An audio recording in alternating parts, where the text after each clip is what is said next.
انسان کی زندگی میں کچھ چیزیں ایسی ہوتی ہیں جن کے بغیر زندگی گزر نہیں سکتی۔ اتنی دیر تک جتنی دیر تک وہ چیز اس کے پاس موجود ہوتی ہے اسے نہ اس بات کا ادراک ہوتا ہے نہ احساس ہوتا ہے، لیکن جب وہ چیز اس کے پاس رخصت ہو جاتی ہے، اس کے پاس کسی وجہ سے خدا نخواستہ وہ چیز موجود اور محفوظ نہیں رہتی، پھر اسے احساس ہوتا ہے کہ ایک بہت بڑی نعمت تھی میرے پاس، وہ مجھ سے چلی گئی۔ ہماری زندگی کے اندر بہت ساری ایسی چیزیں ہیں کہ اگر وہ ہم سے رخصت ہو جائیں، خدا نہ کرے، تو پھر ہمیں بڑی شدت سے احساس ہوگا کہ یہ نعمت کتنی بڑی ہے۔ آپ کوس و قزح کے رنگ دیکھتے ہیں، دھوپ اور چھاؤں میں لوگوں کے چہروں کو ملاحظہ کرتے ہیں، آپ اپنے بچوں کو محبت کی نظر سے دیکھ کر دل کو ٹھنڈا کرتے ہیں، آپ اپنے ماں باپ کو محبت کی نظر سے دیکھ کر کامل حج کا ثواب حاصل کرتے ہیں، قرآن مجید کی زیارت کر کے آپ اپنے دل میں بہت سارا سرور محسوس کرتے ہیں۔ لیکن یہ ساری نعمتیں اتنی دیر تک آپ کے پاس ہیں جب تک آپ کے پاس آنکھ کی نعمت موجود ہے۔ اگر یہ رخصت ہو جاتی ہے نا، اگرچہ اتنی ساری نعمتوں میں یہ ایک نعمت ہے، لیکن آپ آنکھ نہیں ہے تو آپ کو تو اپنوں کا احساس بھی نہیں، آپ تو اپنوں کے چہرے بھی دیکھ نہیں پائے۔ کوئی بھی نعمت جو آپ کے پاس ہے، آپ کبھی محسوس کریں کہ اگر اس نعمت کا وجود ہمارے پاس نہ ہوتا تو ہماری کیفیت کیا ہوتی۔ یہ سانس ہے، ہم دو دفعہ سانس کا استعمال کرتے ہیں، ایک دفعہ اندر جاتی ہے اور ایک دفعہ باہر آتی ہے۔ اگر اندر نہ جائے تو بھی مسئلہ ہے، چلی گئی ہے لوٹ کر باہر نہ آئے تو بھی بہت بڑی مشکل ہے۔ تو اس کا اندر اور باہر جانا یہ زندگی کا احساس ہے۔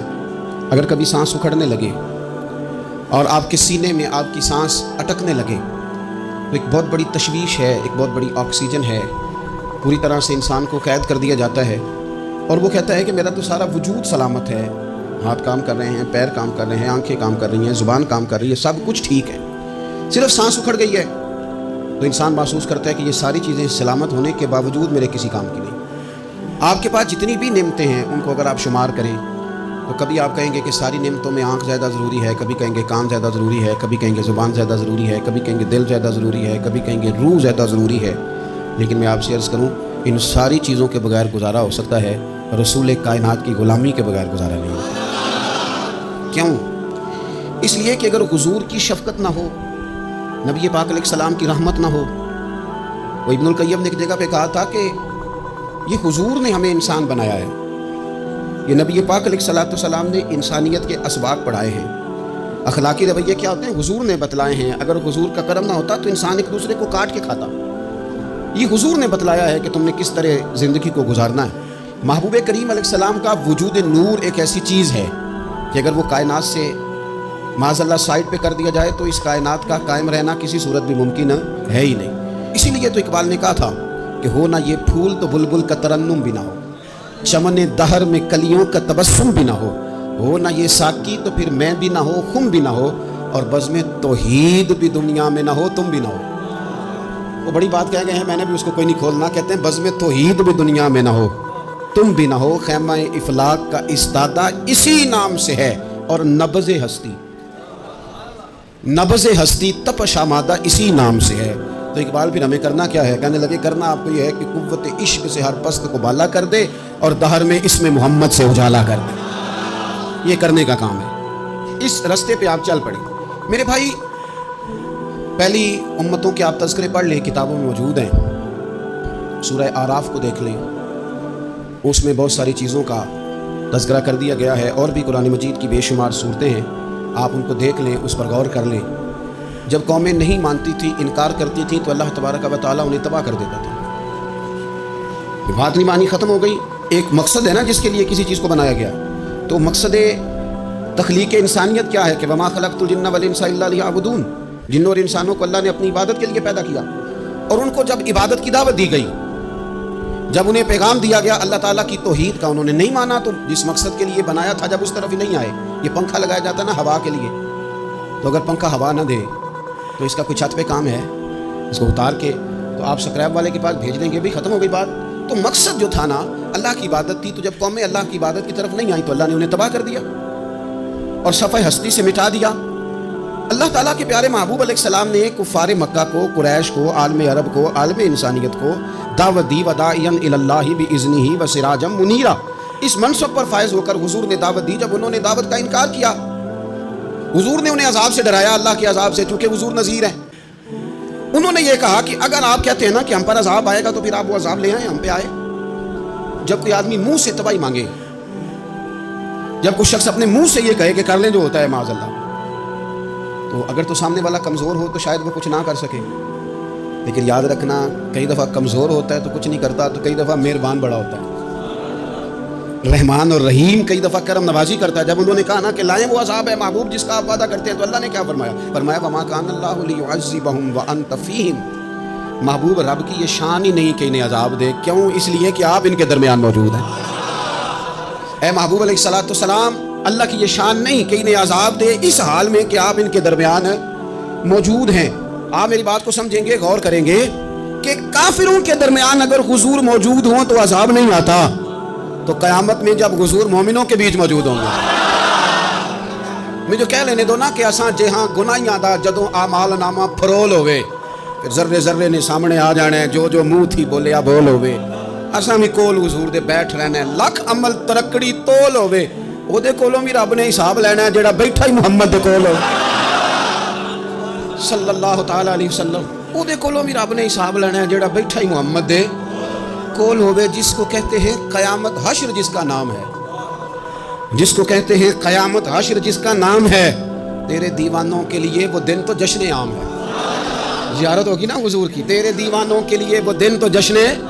اور ایک شاعر نے اور بات کھول دی، کہنے لگا ہر نظر کانپ اٹھے گی محشر کے دن، خوف سے ہر کلیجہ دہل جائے گا۔ اچھا جی پھر کیا ہوگا؟ ہر نظر کانپ اٹھے گی محشر کے دن، آنکھیں پھڑ پھڑائیں گی، کانپیں گی اور کلیجے پھٹیں گے۔ منظر ہی ایسا ہوگا، انسان اپنے پسینے میں ڈبکیاں کھا رہا ہے، حساب کا وقت آ گیا ہے اور سورج سوا نیزے پہ ہے، زمین دہک رہی ہے، تو کہنے لگے ہر نظر کانپ اٹھے گی محشر کے دن، خوف سے ہر کلیجہ دہل جائے گا، پھر اوڑھ کر کالی کملی وہ آ جائیں گے، پھر اوڑھ کر کالی کملی وہ آ جائیں گے، پھر اوڑھ کر کالی کملی وہ آ جائیں گے، ہر نظر کانپ اٹھے گی محشر کے دن، خوف سے ہر کلیجہ دہل جائے گا، پھر اوڑھ کر کالی کملی وہ آ جائیں گے، سارے محشر کا نقشہ بدل جائے گا۔ میرے عزیز، حضور کے بغیر گزارا، نبی کریم کے بغیر کوئی چارہ، ہمارا کوئی سہارا ہی نہیں حضور کے بغیر، ہم کدھر جائیں سوائے محبوب کے۔ اس لیے نا صحابہ اس بات پر مطلع ہو گئے تھے، وہ نا بڑی بڑی دھیمی دھیمی باتیں پوچھتے رہتے تھے، اطلاع مل گئی تھی نا کہ اصل کرنا کیا ہے۔ تو جو رازدار لوگ ہوتے ہیں نا وہ پھر دھیمے دھیمے راز کی باتیں کرتے ہیں۔ حضرت انس بن مالک حضور کے خادم تھے، اماں نے دے دیا تھا حضور کی بارگاہ میں، کہتے ہیں میں 10 سال مدینے میں حضور کی نوکری کرتا رہا، تو قریب سے دیکھا تھا نا سارا کچھ، بہت ساری احادیث ان سے مروی ہیں، بڑی چیزوں کو دیکھا تھا، تو ہم سیاڑے ہو گئے، باتیں سمجھ گئے، قریب رہنے والے لوگ تو قربان پچھانن والے ہیں، تو گل جان گئے، گل کھول دے نہیں، تو قریب پہنچ گئے تھے نا، تو سمجھ آ گئی تھی بات کی۔ تو ترمذی میں موجود ہے، ایک دن حضور سے پوچھتے ہیں یا رسول اللہ قیامت والے دن آپ کو کہاں تلاش کروں؟ یعنی حضور علیہ السلام سے پوچھتے ہیں حضور میں نا قیامت والے دن، بھئی بات تو یہ نا کہ اعمال ٹھیک کیے جائیں، معاملات پر توجہ دی جائے، عبادات کا خیال کیا جائے، جو ہمارے ذمہ ڈیوٹیاں ہیں وہ پوری کی جائیں، تو وہ کہتے ہیں حضور وہ قیامت والے دن کہاں تلاش کروں؟ تو حضور نے بھی نہیں فرمایا کہ تو اعمال ٹھیک کر، مجھے ڈھونڈنے کی کیا ضرورت ہے، کہاں ڈھونڈوں؟ تو حضور فرمانے لگے مسکرا کے فرمانے لگے، چونکہ قربان پچھانن والے ہیں، تو اے گل جان گئے، گل کھول دے نہیں۔ حضور علیہ السلام سے کہا یا رسول اللہ میں نا قیامت والے دن کہاں تلاش کروں؟ تو حضور فرمانے لگے حوض کوثر پہ۔ یا رسول اللہ وہاں کیا ہوگا؟ تو فرمایا امت پیاسی آئے گی تو میں جام بھر بھر کے پلاؤں گا، میں جام بھر بھر کے پلاؤں گا، ایسا کہ تیری خیر تیرے میں کدے کی خیر، ایسی پلا کہ جس کا نشہ عمر بھر رہے۔ اور ایک نے کہا تھا کہ طیبہ سے منگائی جاتی ہے، سینوں میں رچائی جاتی ہے، توحید کی میں پیالوں سے نہیں نظروں سے پلائی جاتی ہے۔ حضور صلی اللہ علیہ وسلم نے فرمایا حوض کوثر پہ بھی جام پلائیں گے۔ سیانے بڑے تھے حضرت انس اور بلا ہمارا کر رہے تھے، یہ حضور سے پوچھ پوچھ کے نا تو ہمیں ایڈریس بتا رہے ہیں، کیونکہ حدیث روایت کر دی نا تو ہمیں ایڈریس سمجھا دیے، پتے بتا دیے کہاں پہنچنا ہے، ساری جگہ سمجھا دی، چلیں جدید دور آ گیا ہے، انہوں نے لوکیشن بتا دی کہاں کر کے نا کس جگہ جا کے سٹاپ کرنا ہے کام۔ یا رسول اللہ وہاں ملاقات نہ ہوئی تو حضور نے فرمایا پھر پل صراط پہ آنا۔ یا رسول اللہ وہاں کیا ہوگا؟ فرمایا امت گزر رہی ہوگی اور میں دعائیں مانگ رہا ہوں گا، رب سلم امتی رب سلم امتی، یا اللہ میری امت کو سلامتی سے گزار دے، تو وہاں آ جانا، میں دعائیں وہاں مل جاؤں گا، قربان جائیں۔ فاضل بریلوی بول پڑے کہنے لگے خدا کی رضا چاہتے ہیں دو عالم، خدا چاہتا ہے رضائے محمد، اجابت کا جوڑا عنایت کا سیرا، دلہن بن کے نکلی دعائے محمد، اجابت نے جھک کر گلے سے لگایا بڑی ناز سے جب دعائے محمد، رضا ابل سے وجد کرتے گزریے کہ ہے رب سلم دعائے محمد صلی اللہ ہو۔ عرض کی یا رسول اللہ وہاں ملاقات نہ ہوئی تو؟ میں نے کہا وہ ہمیں لوکیشن سمجھا رہے تھے، انہیں تو پتا تھا پہلے ہی، ایک قربان پچھانن والے ہیں تو ایک گل جان گئے گل کھول دے نہیں، وہاں نہ ملاقات ہوئی تو حضور نے فرمایا پھر میزان عمل پہ آنا۔ یا رسول اللہ وہاں کیا ہوگا؟ فرمایا امت کے عمل تول رہے ہوں گے اور میں ان کے لیے دعائیں کر رہا ہوں گا۔ میں نہیں جا سکا کبھی بچوں کے ساتھ پیپر دلوانے، استاد کو اجازت نہیں دیتے، کہتے ایگزامینر اور آئے گا کوئی، جس نے پڑھایا ہو اسے اجازت نہیں کہ تو جا۔ ابا جی کو اجازت نہیں ہوتی کہ وہ ایگزامینیشن ہال میں جائے، وہاں تو کوئی اور لوگ آتے ہیں۔ یہ بھی عجیب سبق ہے نا کائنات کا کہ سارے تعلیم و تربیت کے اسباق بھی حضور پڑھائیں، رنگ بھی سارا حضور ہی بتائیں، اور قبر کے سوالات بھی سارے ہمیں حضور بتا دیں، اور جب پیپر ہونے لگے تو سرانے بھی کھڑے ہو جائیں، تو پھر کہہ لینا ایک دفعہ پھر کہ وہ دیکھو لوں کی رب نے حساب لینا، جیڑا بیٹھا ہی محمد دیکھو دیکھو لوں کی رب نے حساب لینا۔ میرے عزیز ہمارا گزارا نہیں حضور کے بغیر۔ لوگ اصل میں نا ہمارا مسئلہ نہیں سمجھتے، ہمارا مسئلہ کچھ اور ہے۔ لوگ ہمیں نہ بلا وجہ پریشان کرتے ہیں، کبھی جھنڈے سے، کبھی ڈنڈے سے، کبھی جھنڈی سے، کبھی کسی شے سے، کبھی کسی شے سے، کبھی کہتے ہیں وہ نعت اونچی پڑھ لی، کبھی کہتے ہیں سلام اونچا پڑھ لیا، کبھی کہتے ہیں وہ جھنڈیاں لگا دی۔ میں نے کہا آپ کی بات بھی ٹھیک ہے پر ہمارا مسئلہ تو سمجھو، ہمارا گزارا نہیں نا بھائی۔ جو کسی دا عاشق ہوئے وہ گل لو سے دی 100 مکر بہانے کر کے۔ میں پوچھے میاں صاحب نے مزار تے جا کے کہ مکر کرنے ٹھیک نے؟ تو آخیا نا مکر کردا ہے تے حضور ٹھیک نے؟ تے مینوں لگتا ہے کہ پولا جان دے سے پے کہ سونا راضی کرنا ہوئے تے مڑ ٹھیک نے۔ حضور نے ایک دن کہا تھا، حضرت ابو سعید خدری نے کہا یا رسول اللہ آپ قرآن پاک کی تلاوت کر رہے تھے، قرآن پاک بڑا سونا پڑھتے تھے نا، تو نبی کریم نے سن لیا، اب کیا کریں دلیل دیں گے تو بات مضبوط ہو جائے گی۔ حضور نے سن لیا تو بعد میں فرمایا ابو سعید تو بڑا سونا قرآن پڑھتا ہے، رب کے علاوہ کسی کو دکھا کے عبادت کرنی جائز ہے؟ حضرت ابو سعید خدری کہنے لگے سن رہے ہیں، مجھے پتہ نہیں تھا آپ سن رہے ہیں، ورنہ میں نے تو اور بنا بنا کے پڑھنا تھا۔ اب تو مان جاؤ نا، جو کسی دا عاشق ہوے گل اسے دی کرد ہے 100 مکر بہانے کر کے، 100 مکر بہانے کر کے او دہی مرنے مرتا ہے۔ میرے عزیز ہماری مجبوری ہے، لوگ اس بات کو سمجھتے نہیں، ہماری مجبوری ہے، حضور کا میلاد ضروری ہے۔ لوگ سمجھتے نہیں بات کو، اس لیے بلا وجہ رٹا ڈال کے بیٹھتے ہیں۔ بھائی ہم نے تو کوئی رٹا ڈالنا نہیں، نہ سیاست کا، نہ دولت کا، نہ اقتدار کا، نہ کسی اور چیز کا۔ سیاست دے جھگڑے اساں چھوڑ دیتے، اتنے محبت دا جھگڑا ہے، یہ چھڑا کوئی نہیں سکتا۔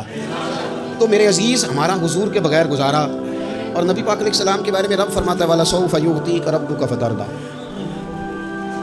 محبوب میں آپ کو اتنا دوں گا کہ آپ اپنے رب سے راضی ہو جائیں گے۔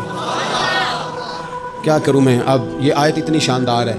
حضرت امام زین العابدین رضی اللہ تعالیٰ عنہ سے کسی بندے نے کہا قرآن پاک میں سب سے زیادہ امید والی آیت کون سی ہے؟ اس کا خیال تھا لا تقنطوا من رحمت اللہ کہیں گے، اللہ کی رحمت سے نا امید نہ ہونا۔ اس نے کہا حضور سب سے امید والی آیت بتائیں۔ وہ کہتا میرے ذہن میں تھا کہ یہ والی آیت پڑھیں گے، تو امام زین العابدین رضی اللہ تعالیٰ عنہ فرمانے لگے سب سے امید والی آیت ہے وَلَسَوْفَ يُعْطِيكَ رَبُّكَ فَتَرْضَىٰ، رب کہتا ہے محبوب اتنا دوں گا کہ آپ اپنے رب سے راضی ہو جائیں گے۔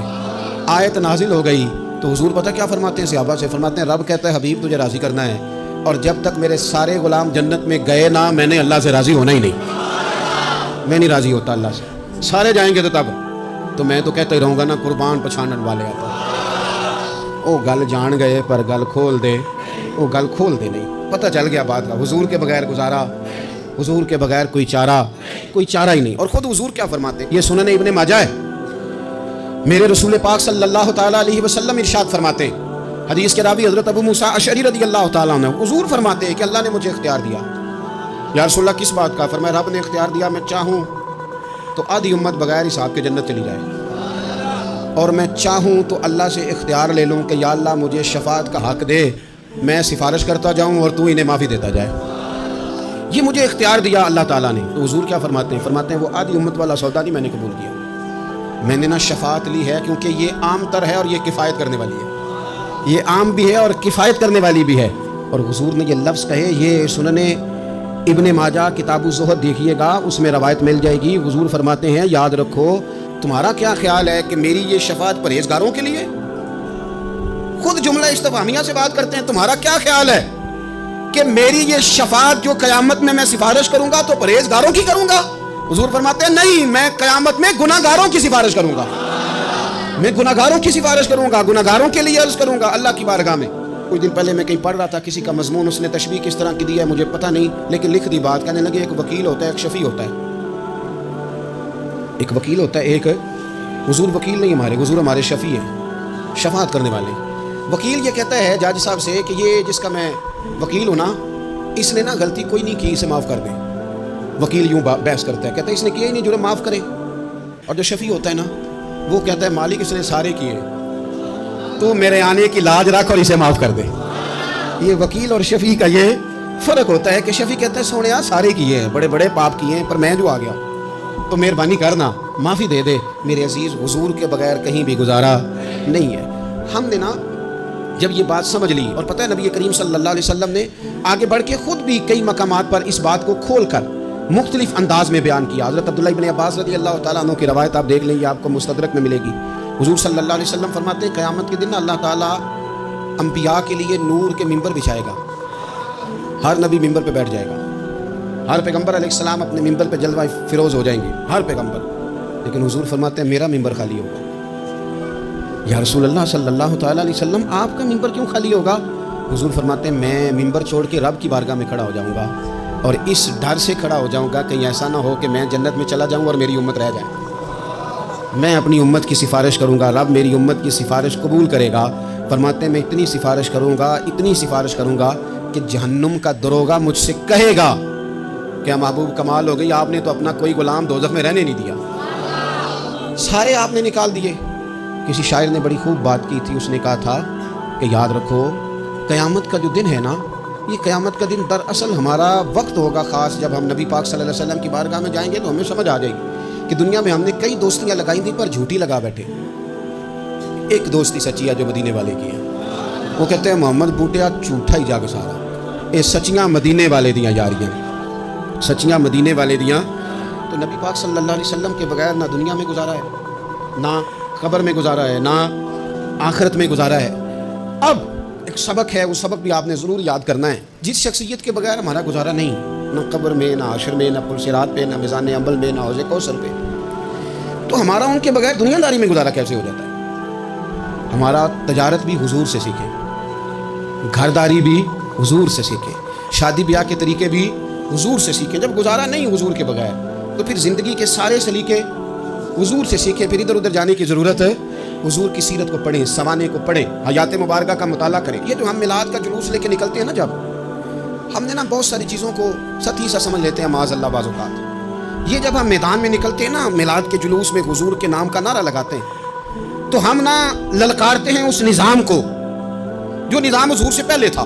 امیر غریب کی تقسیم تھی، ذات برادری کی تقسیم تھی، چھوٹے بڑے کی تقسیم تھی، گورے کالے کی تقسیم تھی. ہم جب میدان میں نکل کے نعرہ لگاتے ہیں تو ہم اس نظام کو للکارتے ہیں. ہم کہتے ہیں وہ نظام نہیں چلے گا، اب حضور کا میلاد ہو گیا ہے. اب نظام وہ ہے کہ جس پلیٹ میں ابو بکر صدیق کھانا کھائیں گے اسی میں بلال حبشی بھی کھائیں گے. اب نظام وہ ہے کہ اگر غریب آدمی جرم کرے گا تو سزا ملے گی، تو اگر گورنر کا بیٹا جرم کرے گا تو سزا اسے بھی ملے گی. اب حضور کا نظام آ گیا، ہم اس نظام کی طرف بڑھتے ہیں. اپنے آپ کو حضور کے قدموں کی طرف مائل کریں. میلاد صرف 1 سے 12 ربیع الاول تک نہیں، میلاد سارا سال ہے. ذکر میلاد سارا سال ہے، میلاد کی محفل سارا.